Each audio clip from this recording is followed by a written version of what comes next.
So today I watched Jaspreet's video, this one, where he is asking people on the street how much money they would need to retire today, to quit everything and just do nothing.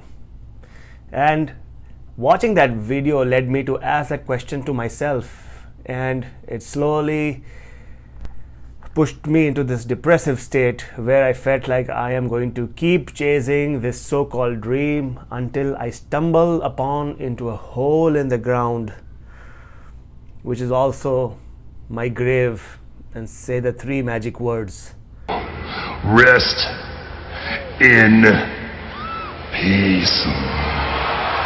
I'm so depressed. I've decided to go to space and just jump out of a rocket into nothingness.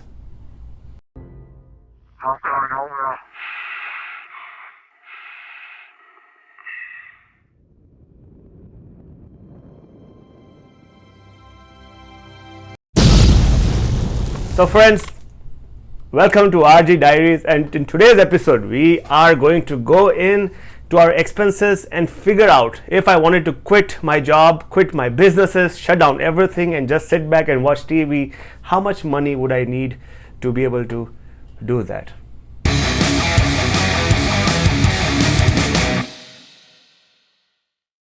In today's episode we are going to calculate and see how much money would we need if I wanted to retire today, quit everything, quit jobs, work, quit all my income sources and everything, and just sit back, chillax and watch TV.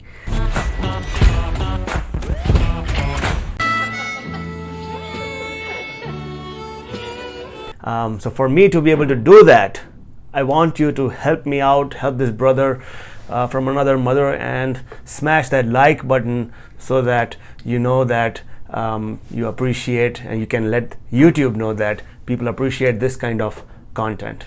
Thank you. Thank you. Thanks for the memories. Thanks, man. Now, before we proceed, I want to lay down some assumptions that are very important for the making and for the figuring out of this number and for doing this project.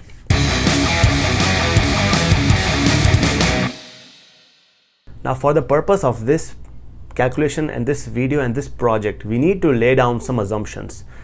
Assumption number one: for the calculation of today's figure, I am not going to change my lifestyle, which means today's numbers are going to be purely based on the lifestyle that I'm living today, my current cost of living, my current index of living, with my current standard of living.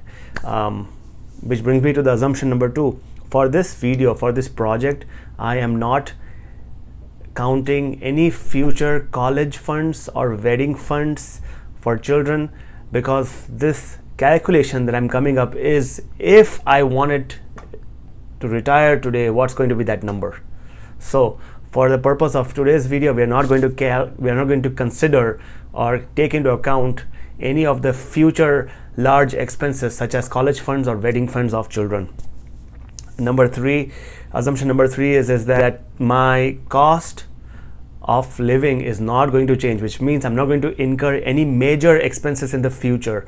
Nobody's going to get sick, nothing's going to happen. However we are living today is what I'm assuming, because the amount of money that I need to retire today is going to be based on my today's expenses.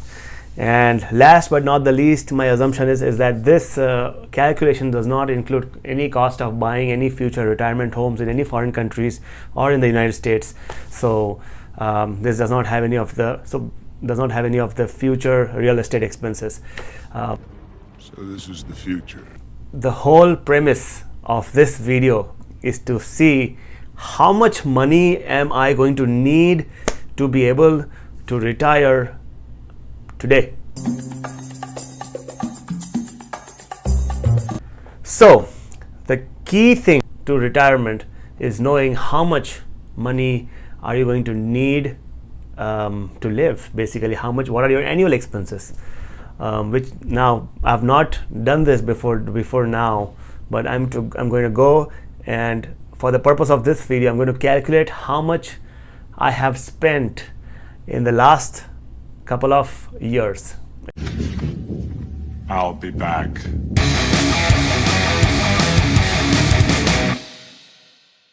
Now for the annual expenses, I tried to go back to up to 24 months and try to see and gather all the data of my expenses. Unfortunately, I could only go back to 21 months and get the data for 21 months worth of expenses. I guess we'll just have to rely on the 21 months of data and see what our expenses were and whether we could, retire with those amounts of expenses. Come on, let's dive in. Let's check out the. Okay, as you can see, this is my computer screen, and on my computer screen I have this spreadsheet pulled up that has two columns of expenses. So column B indicates the total expense of the year that begins on September 1st, 2019 and ends on August 31st, 2020. Column C shows the expenses from September 1st, 2020 to May 31st, 2021. May 31st May. Yep, 31st May 2021. Yes. So these are the two expenses. So let's go through the expenses first. Okay. So the first expense that is one of the biggest expense is the rent or home mortgage, or that homeowner's insurance, property tax, all of it together. I just make one payment per month, and the total expense, that the total amount that I've spent in September was $18,200, and in 2019, 2020, and then in these last 9 months I've spent about $19,900, and some of it was because of all the refinancing and changing the loan terms, etc. So that's why the amount changed. The next expense is the home warranty. So I do purchase this home warranty that covers about 10 appliances, since my home has all the appliances that are more than 10 years old, and there is no inherent guarantee warranty in my appliances, which is why I do purchase this home warranty, which is about $50 per month. And the goal is that this home warranty will cover whenever there is a breakdown of any of the key appliances, such as water heater or air conditioner or dishwasher, refrigerator, plumbing, etc. So that's about $643 in 2020, and then I spent $509 in the last 9 months. Home improvement and home maintenance. Now these expenses, such as in 2019 I had replaced my countertop with marble or quartz countertop. This year we had to purchase some appliances too, so been spending about $1,900. I spent about $1,900 in in 2019, 2020, and then another $1,300 in the last 9 months. Annual expense in internet, iCloud storage, Skype minutes, etc. It's about $700 or $688.22. My phone bill, this roughly stays the same. This is phone bill for all the lines in our house, and we've been spending about $500 per year in phone bills. Electricity bills. Now this electricity bills is doesn't fluctuate that much, and I've been consistently spending about $1,728 per year in electricity. I also have gas line in my house for heating stuff, water heater and all that. In gas line, I've been spending $644 per year. We also have water bill, water, sewage and trash bill. And in water, sewage and trash, I've been spending about $1,363 per year. First to have the water, and then to sewage that water, and then also to dispose trash. Now this expense is one of the biggest expense that we have. It is the daycare plus childcare plus preschool expense. In 2019, 2020, it was still low compared to before. I spent about $11,820 in daycare, childcare expense, which has decreased to $7,934 since in the last 9 months, since all the children were at home because of the pandemic. HOA fees HOA is basically like the maintenance fee that we pay to our community for the road side snow removal and roadside street lamp electricity outside our house, and that's pretty fixed. We pay about $180 to $175 per year, and last year in 2019-2020 I spent $180, and this year spent $173.25. I think it was $180 this year as well, but I got some refund because I had overpaid a couple of years ago. Other family support expenses about $9,000 to $10,000 per year that we need to support our families for. And then there's another random cash spending. I usually don't like to carry cash because cash is trash, and I don't like trash as well. But I do run into things where I need to spend cash, and places where I'll only accept cash. And so I've spent about $200 in cash in 2019-2020, and then about $136 in cash in 2020-2021 in the last 9 months. The cost of filing taxes was $35 in 2019, and then in the last month I spent about $19.78 last year.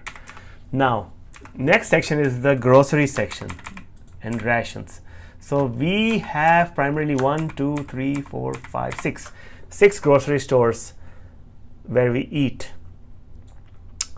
The 6 grocery stores that we shop from is Costco, Hy-Vee, Indian Groceries, Sprouts, Walmart, and then other random groceries such as Aldi or Dillon's. But Costco, Hy-Vee, Indian Groceries, Sprouts, and Walmart are the primary grocery stores that we shop from. So let's look at those.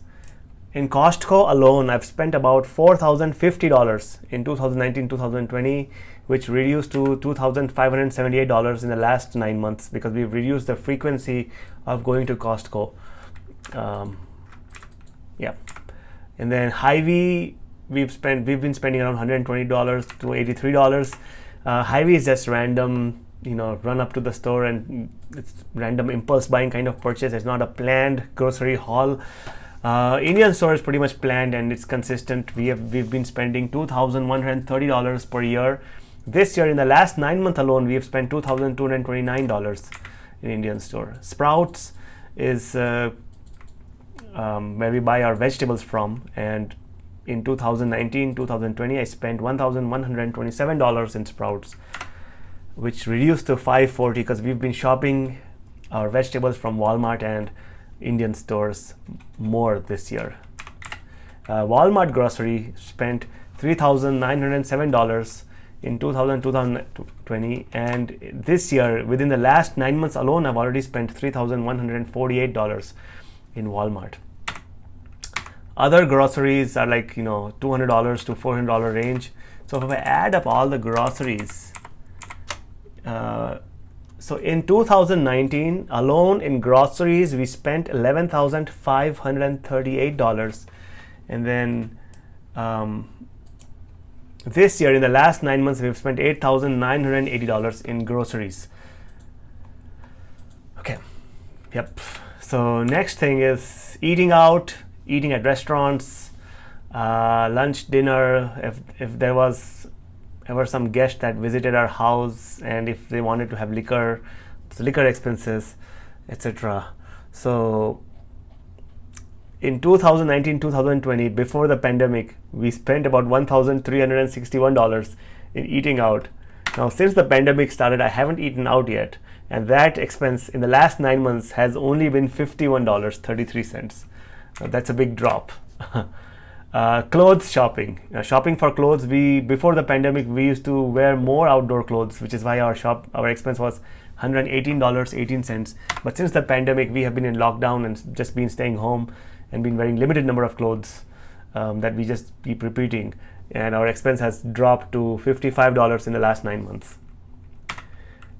Credit card fees, I don't know why this year I haven't incurred the credit card fees yet. I just have one credit card that I actually pay annual fees for, but other than that, all the other credit cards are just free without any annual fee, and I just pay $95 per year for that.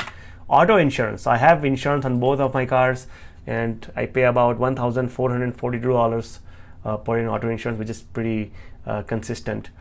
This year is $1,069 because it's only For the last, this amount is only for the last 9 months. We still have to finish the last quarter. So yeah. Gas is also petroleum. So this gas is not the gas line that's in the house. This gas is the petroleum gas that goes in our cars. And in 2019 2020 we spent about $2,282 in gasoline, which reduced to $669 in the last 9 months because we've been in the lockdown. Auto maintenance. Now auto maintenance is basically radiator blows up, lights go out in the cars, anything that's that is a damage to the automobiles and that we have to fix, like battery goes out, etc. So in 2019 2020 our auto maintenance cost was $672.04, but then in the last 9 months we have only spent $90 because our we've been in the lockdown and we stay at home for the most part. Auto plate renewals is pretty standard, and auto plate renewals is the amount that the government takes from us to drive our cars on the streets, and it's the rent for our license plates. And in 2019 2020 we spent about $194 in license plates, and this year it dropped down to $182 because our cars are also depreciating each year, and this rent is dependent upon the value of the car that they evaluate. So our car has depreciated in value, which is why the depreciation in the auto renewal is. Auto loan. So I have an auto loan on one of my cars, which is $1,624.92 per year that I'm spending on it. This amount is pretty consistent, and in this year, in the last 9 months, I've spent about $1,218 in the auto loan, and that's just because this for 9 months and this is for 12 months. Haircut. In 2019 2020 I did used to go out and get haircuts at salons, which hasn't happened in the last year or so, but I spent $18 in haircuts in 2019 2020. Salon, we haven't gone to salon in the last couple of years. Adult clothes. So a lot of our clothes expenses are kind of mixed up with the grocery expense because we go to the same stores to buy our clothes, and when we just swipe our credit card, it's just a bill. It's just one bill of grocery stores and clothes, which is why I do not go into that minute detail to segregate the cost of adult clothes, which is why you will see that $0 in adult clothes, which is $13.60, and then kids clothes is the same thing. Spent $29 in the last 9 months. Gym membership. We don't go to the gym, but we do buy workout equipment from time to time, and this year we spent $240 in a stationary bike to work out at home. Yep. Kids Amazon supplies. So this Amazon supplies is basically diapers, soaps and medicines that is on a subscription model where Amazon keeps sending it to us month after month after month. And in 2019 2020 we spent $476 in Amazon supplies for kids, and then this in the last 9 months we've already spent $356.72. Now kids books and toys that are only ordered from Amazon. So in 2019 and 2020 we've ordered $265 worth of books and toys from Amazon, and this year again it's the same amount. Actually not the same amount, it's $266 in the last 9 months only, so we don't know how much more is yet to come in the next 3 months. Amazon essential supplies for the family. This includes any shampoos, any medications, any vitamins, for the whole family. And in 2019 2020 we've spent $243 in Amazon supplies for the family, and $209 in the last 9 months only. So this year we do see that monthly expense has gone up. Either it's because of inflation or we've just been spending more. Kitchenware.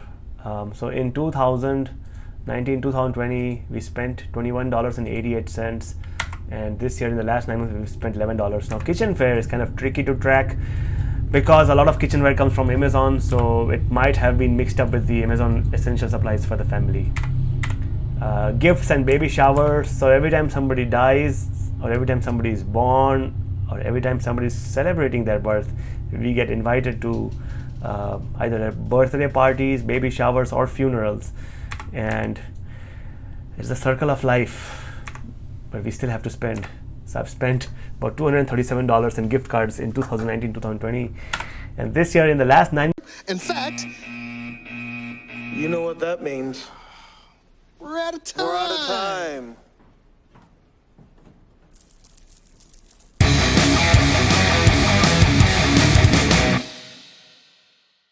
Well, that was taking too long. I mean, with all the numbers and all the calculations, arithmetics. Oh man, that was crazy.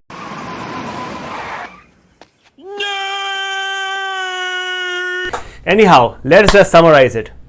Our average annual expense is $84,625.41, and that's the annual expense that we are going to go by. So we need to find a number that can generate this amount, $84,625.41 for us on a year-to-year basis, and that's how we can retire. And for that purpose, we are going to use something called as the 4% rule.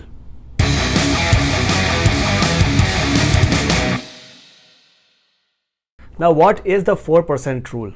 The 4% rule is a rule of thumb by which anybody can withdraw up to 4% from their invested assets on a yearly basis, and making sure that they don't run out of the invested assets. Now, this is a rule of thumb. There are experts who are against it.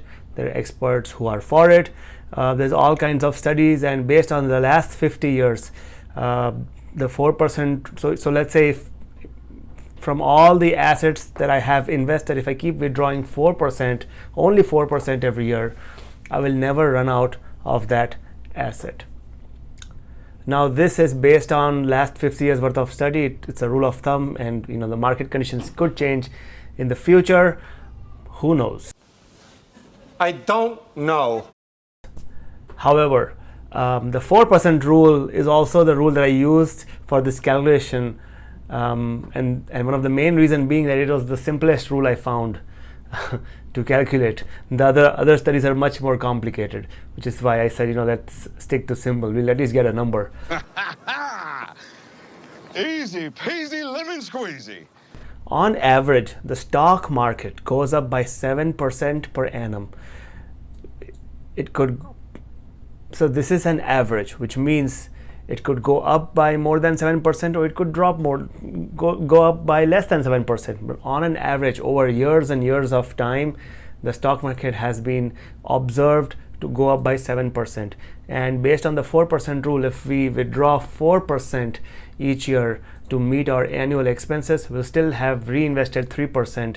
And in compounding, that will let our assets stay on forever, basically. Forever, forever, ever, forever, ever. And never run out of assets.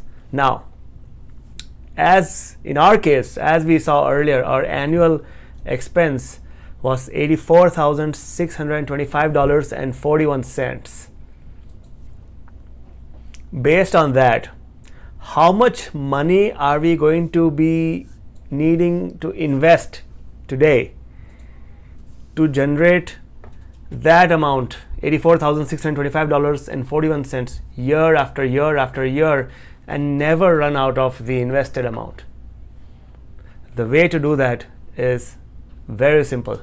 Just multiply your annual expense by 25. Let's do it. So I have my calculator here. So when I multiplied my $84,625.41 by 25, $84,625.41 by 25, voila! Drum rolls, please.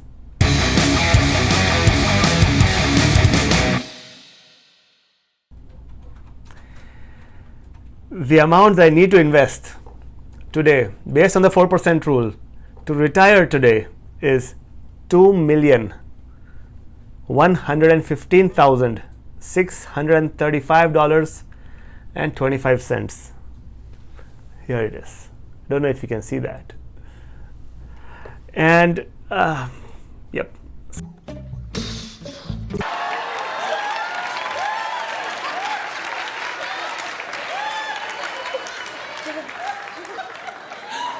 So if I invested $2,115,635.25, and if I withdrew 4% times 0.04, yep, that amounts to exactly $84,625.41, which is why if I invested the $2.11 million, I could retire and watch TV and never run out, and just keep withdrawing the 4% and keep paying for the expenses and never run out of money. Never ever. Yep. And that is so basically that's how much I would need to retire today with my current standard of living, with my current lifestyle. Boy, that's a lot. Yep.